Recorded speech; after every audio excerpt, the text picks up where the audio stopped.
Desejo a todos um bom dia, sempre na companhia dos irmãos. Para mim é um grande prazer.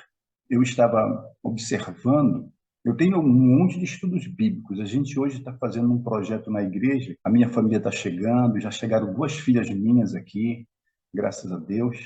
A gente já conseguiu dar uma motivada. Porém, o que é interessante é que o que eu observo. E outro dia dos estudantes estava me falando alguma coisa que eu fiquei observando, e o que acontece é graças ao testemunho que é dado. Testemunho que é dado, não tem nada mais poderoso, não tem sermão mais poderoso do que o testemunho. E a gente tem visto isso. Eu até falei lá com alguns irmãos, eu disse, meus amados, a gente vai ter que crescer um pouco mais. E aí, a gente conversando, eu estava mostrando algumas coisas para eles. Um deles até falou que a graça salva, porque eu disse, não, a graça não salva, não. Ah, irmão, mas está escrito na Bíblia. Eu, calma aí. Isso é uma força de expressão. Quem salva é Jesus Cristo. A graça, ela é a justiça imputada. Quer dizer, por quem o Senhor Jesus morreu? Aí um olha para o outro e por todos, foi por todos. Ele morreu só pelos adventistas? Não, por todos. Esta é a justiça imputada. Preste atenção.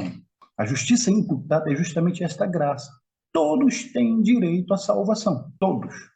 Tá? Independente do católico, do crente, do macumbeiro, todos estão sujeitos à salvação. Agora, tem outra chamada justificação comunicada.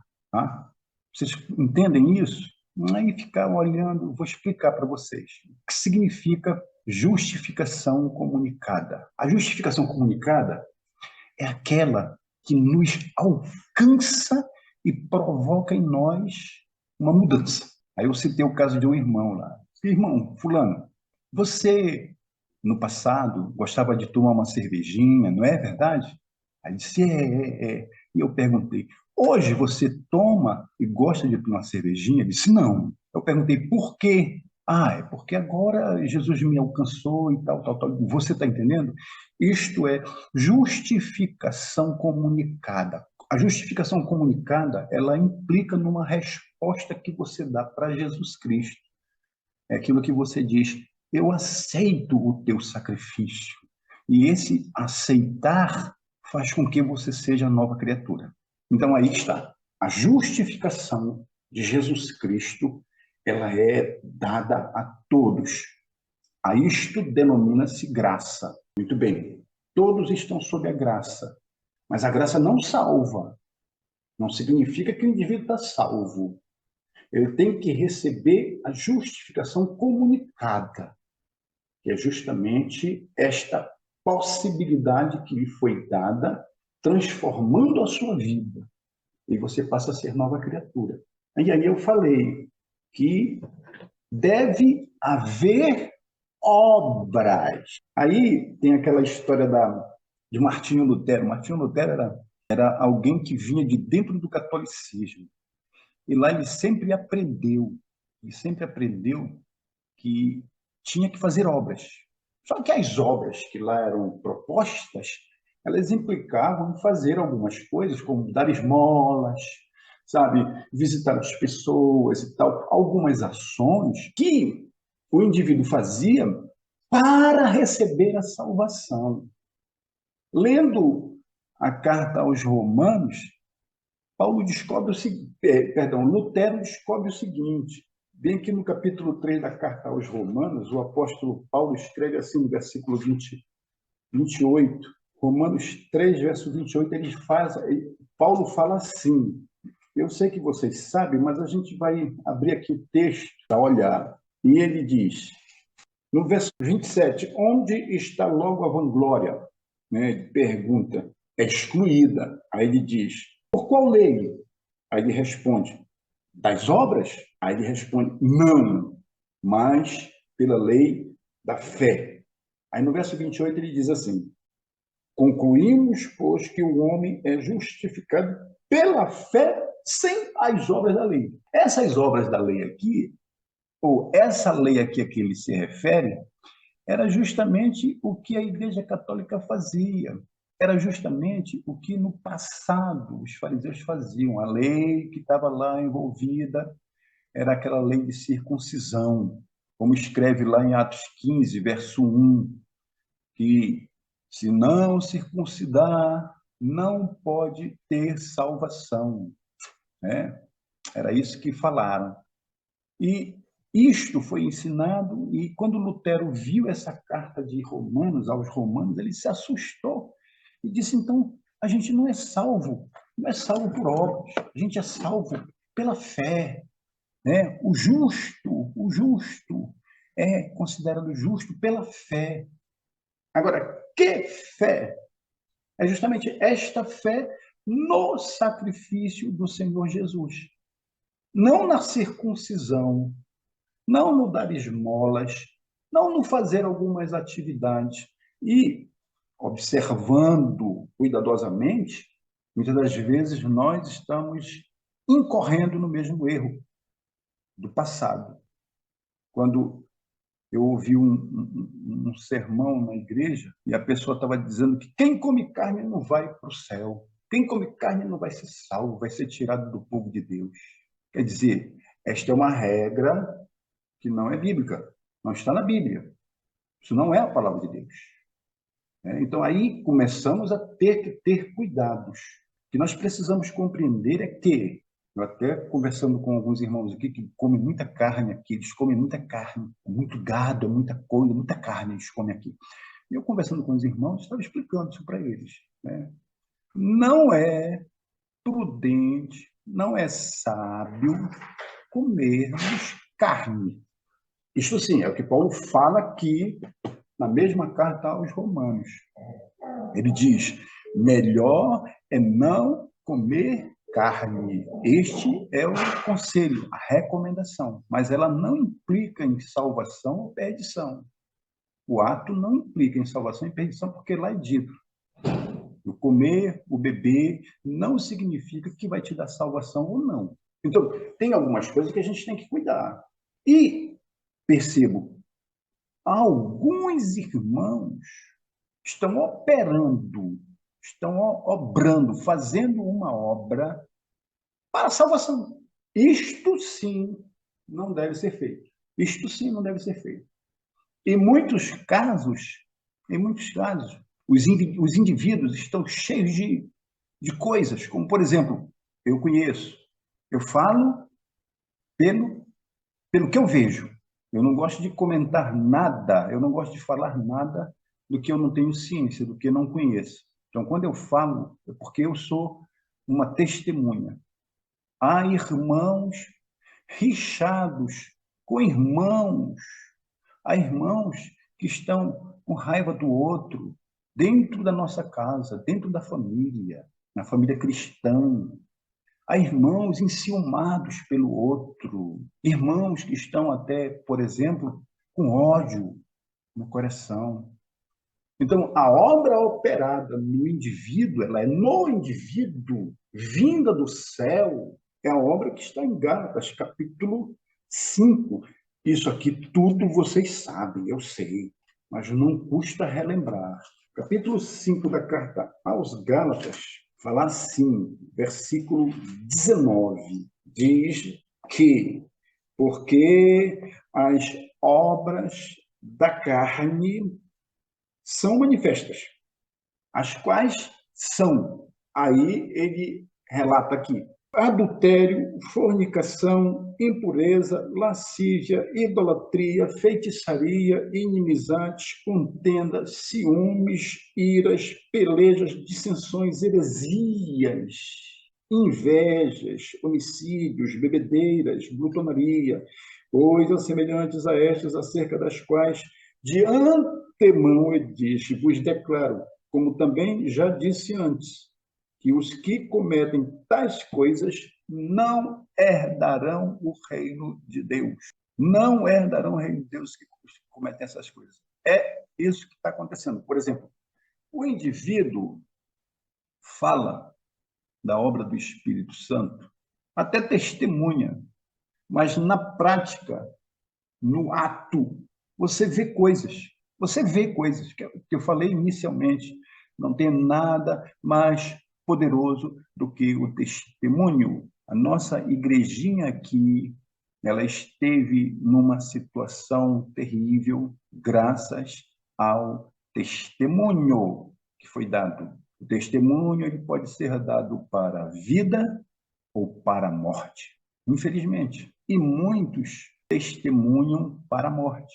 Por quê? Porque eles estão acometidos disto aqui. Ou são ciumentos, ou são avarentos. Tem irmão avarento, irmão cheio de avareza, que você vai fazer uma. Sabe que tem. Eu vou repetir. Eu vou repetir. Eu falo pelo que eu vejo, pelo que eu vivo. Não estou contando história que eu ouvi. Eu cheguei com a irmã e disse, irmã, eu estou precisando. Falei com ela, por quê? Porque eu sei que ela tem condições.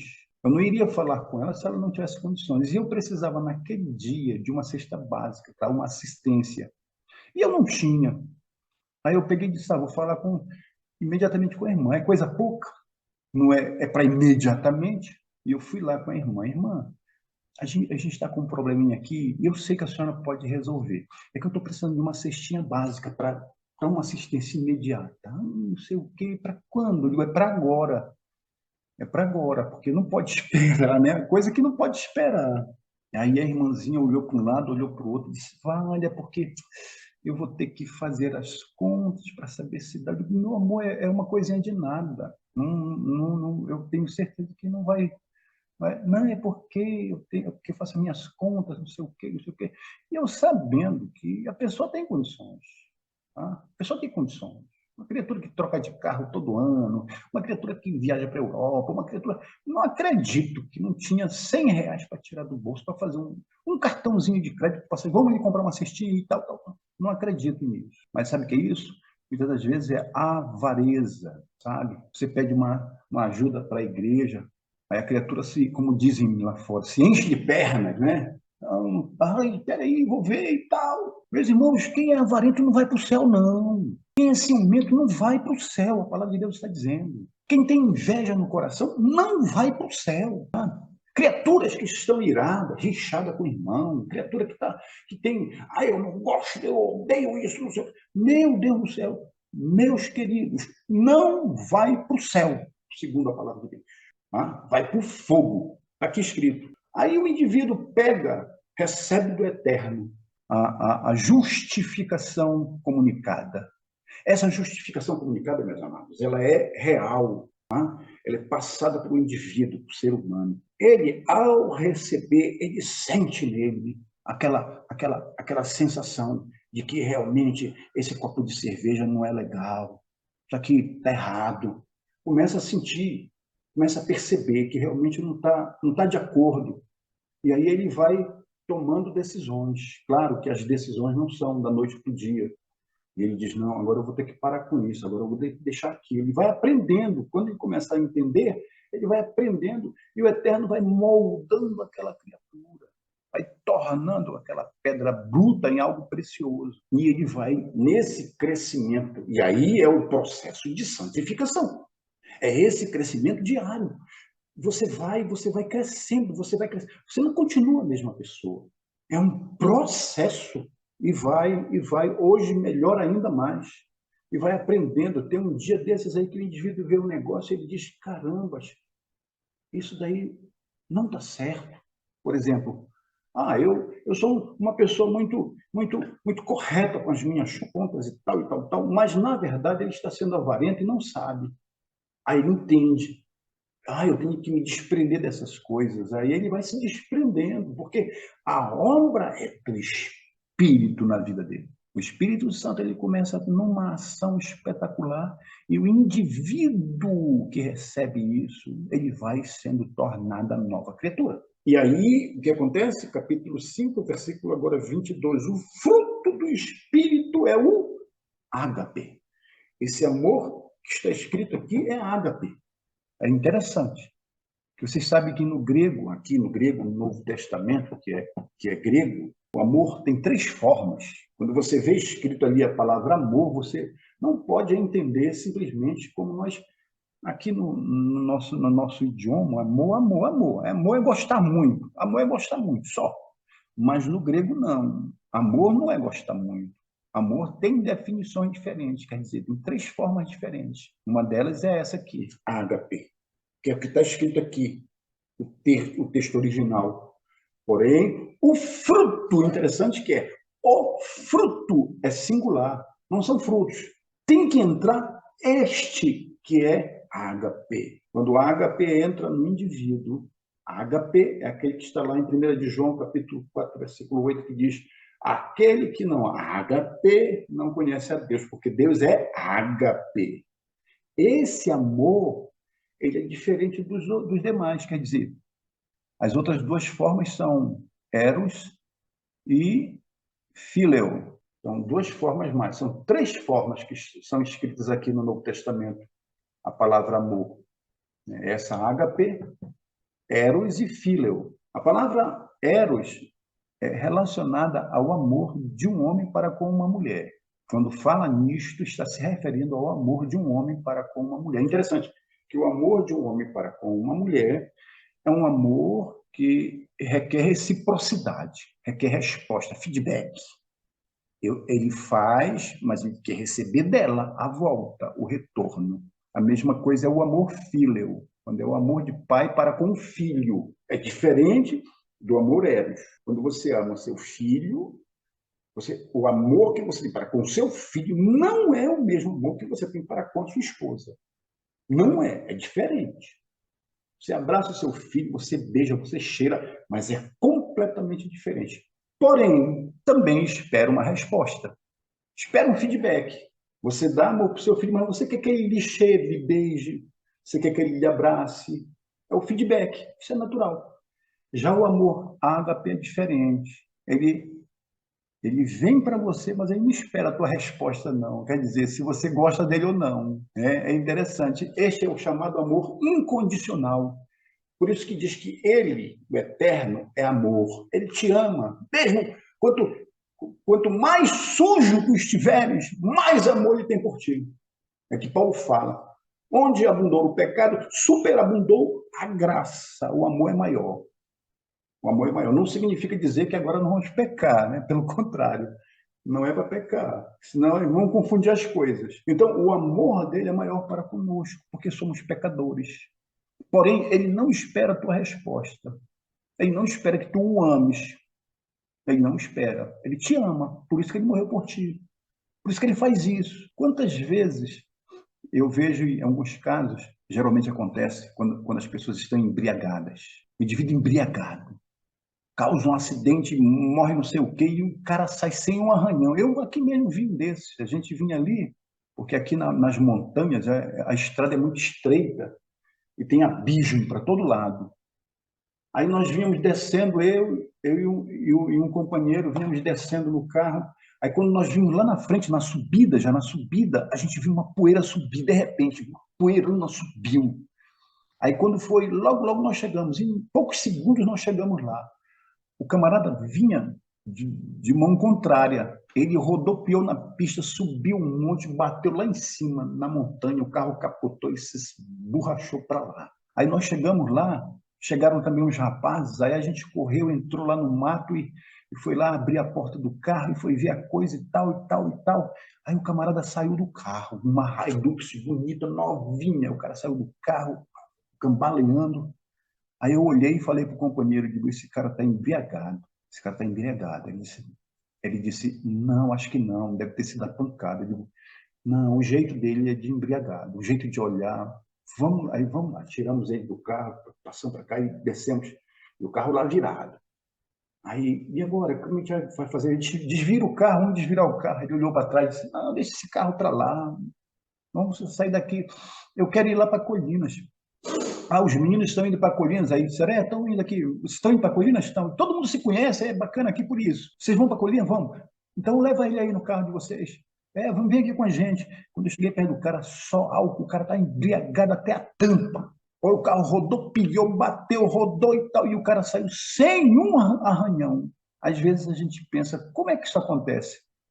Até nesses casos, Deus faz com que não aconteça nada com esse indivíduo. Mesmo assim, Deus o ama, nesse estado que ele está. Quer dizer, Deus sabe que é um momento que ele não tem condições de decidir, e o Eterno, com a sua mão, guarda esse indivíduo. Agora, eu fiquei pensando depois, porque de onde nós estávamos para o lugar do acidente, era coisa de segundos. Quando nós descemos, já chegamos logo lá. E eu falei para o meu companheiro, digo, Carlos, esse cara ia pegar a gente, o carro dele capotou e veio para a mão contrária. Se nós tivéssemos chegado lá naquele momento, pegava a gente. E ia ser um negócio desgraçado, né? Mas até nisto, Deus nos manteve para não chegarmos na mesma hora que ele chegou naquele local. O Eterno nos ama. Ágape. Ágape. Não depende de você, depende dele. Depende dele. E quando ágape toma conta do indivíduo, diz aqui, o fruto do Espírito, o Espírito agindo. Olha o resultado. O resultado é amor, é gozo, paz, longanimidade, benignidade, bondade, fé, mansidão, temperança, que é equilíbrio, e contra essas coisas não existe lei. Esta é a obra de Deus. Sabe? Quando Deus vir, ele diz lá em Apocalipse 22, versículos 12 e 13, ele diz lá, recompensará a cada um segundo as suas obras. Nós precisamos operar a obra do Espírito Santo, que é esta aqui. Esse ágape aqui é Espírito Santo. Se o Espírito Santo está em ação no coração do indivíduo, você sente, você percebe. Porque quando se manifestar ou quando tentar se manifestar alguma coisa como inveja, ciúme, o Espírito Santo ele vai te dar uma cutucada. Ele vai dizer, filho, cuidado. Aí você tem que despertar e tem que entender aquilo. Nossas ações são ações de salvação. Porém, vou repetir o que falei no início, não tem sermão mais poderoso do que o testemunho. E se estás testemunhando, é inevitável que você seja visto. Você vai ser visto. Você vai ser olhado.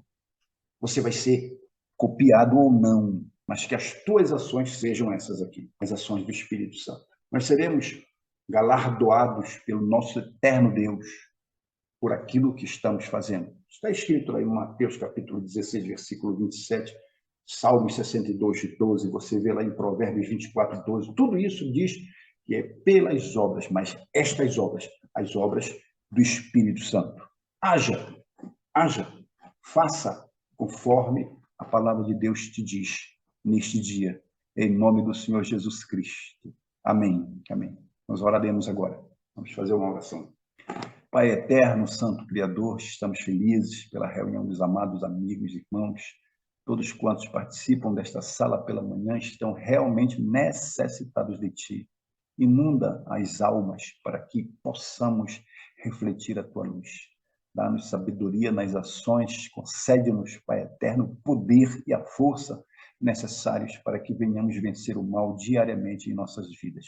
Abençoa-nos com as tuas bênçãos, salva-nos para o teu reino, em nome e por amor do nosso Senhor Jesus Cristo. Amém.